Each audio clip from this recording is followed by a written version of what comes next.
Robe is on location at the Hollywood Reservoir in Los Angeles with lighting designer and programmer Tess Falcone.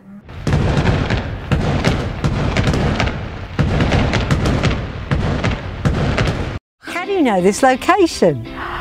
This location is one of my favorite places in LA. During COVID, we were just taking lots of walks and trying to get outside, trying to be active, doing stuff. And my partner, Dan Hadley, took me here one day for a walk, and it quickly became my favorite place in LA. In the wintertime, it's green, so it's, you know, the only place in LA that is this quiet. There's wildlife.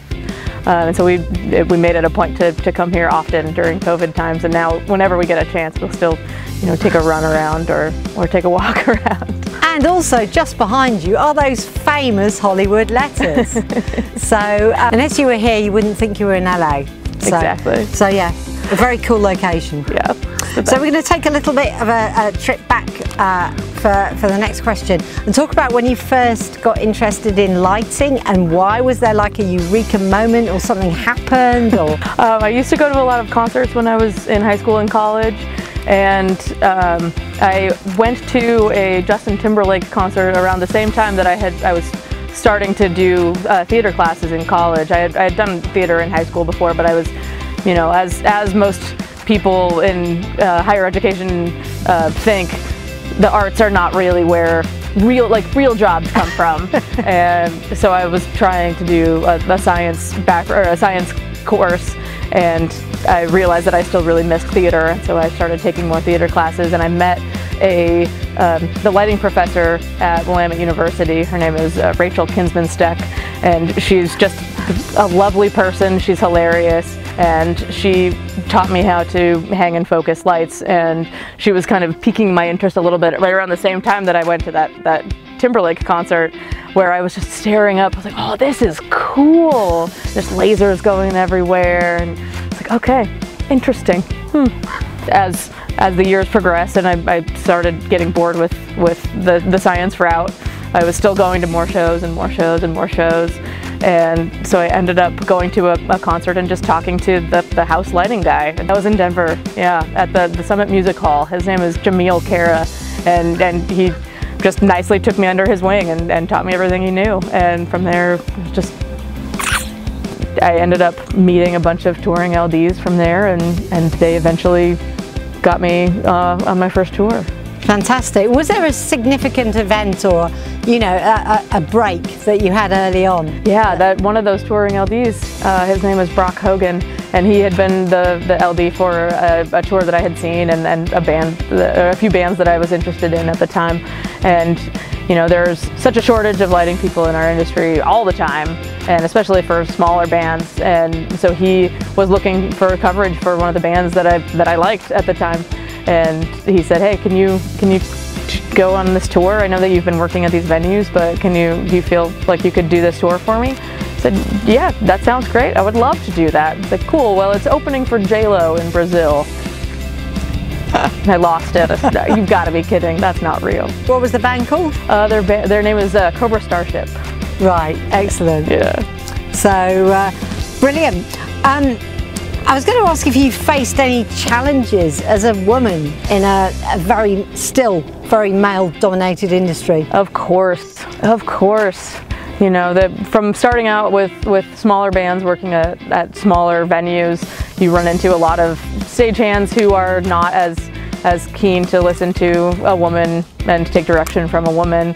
And so I found out early on that if I cursed more, I would seem like one of the dudes. It was one of the guys on the crew. It was fine, and then they would, haha, she's cool. All right, we can work with her. That's great. And so I was just cursing up a storm when I first started, and I had a day where I was talking to my father, who had been in the Navy, and he said, you're cursing a lot, like a lot. And I was a sailor, and so I had to, you know, find the balance between my family life and I'm trying to be cool with stagehands life. You liked a lot of music artists. Was music the direction you always wanted to go? It was the only way to go. You absolutely wanted to do music. Only music, only music. And of course, you know, there are other interesting jobs along the way. And I joke that I'll only do one corporate gig per year. that's it. But the rest of it is just music and touring, because that is what I wanted out of it. That is the part that interests me the most, is being involved in the live music industry. Sure, and it's the most fun. It is absolutely the most fun. You've worked on some interesting projects recently with some really great artists, like St Vincent being one of them. And you worked with Paul Normandale from the UK. Lovely Paul Normandale.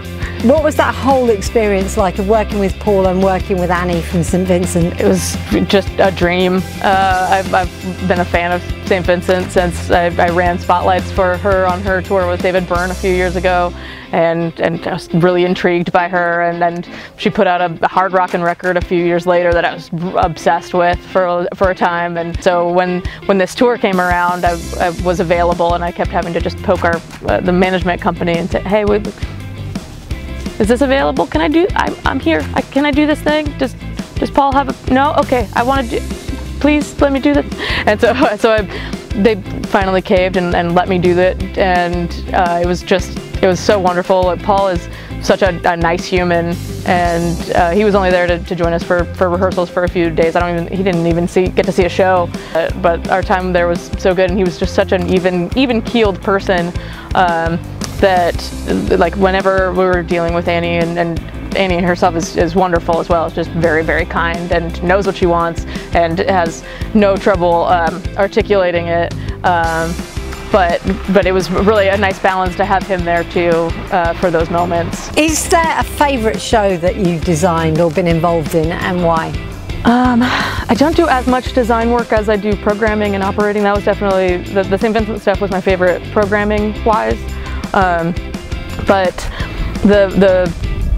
a good moment in my career was doing a design for Weezer with my partner Dan Hadley, and it was they had done a big video wall in the past and kind of wanted to get away from that a little bit, but they also wanted a scene to change 3 times throughout the show, and so they had us change the scenery by using set pieces that could rotate and were painted on different sides to look like different things. And so it was really complex and required a lot of moving parts. But there was something special about designing that on with little paper models and then into a computer, and then actually seeing it in the room and seeing like thousands of people reacting to this thing that you were just noodling around on your computer for. So that's definitely one of my favorite moments, was that first time that I had scenery built that I had designed.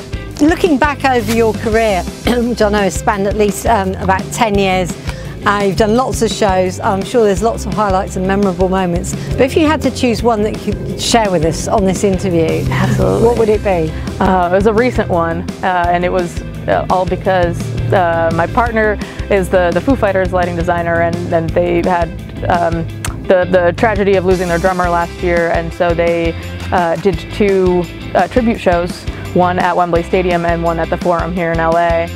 He was like, the shows are going to be 6 hours long, they're huge, I need help, I can't be the designer, the programmer, the operator, I can't do all of that by myself, would you mind helping?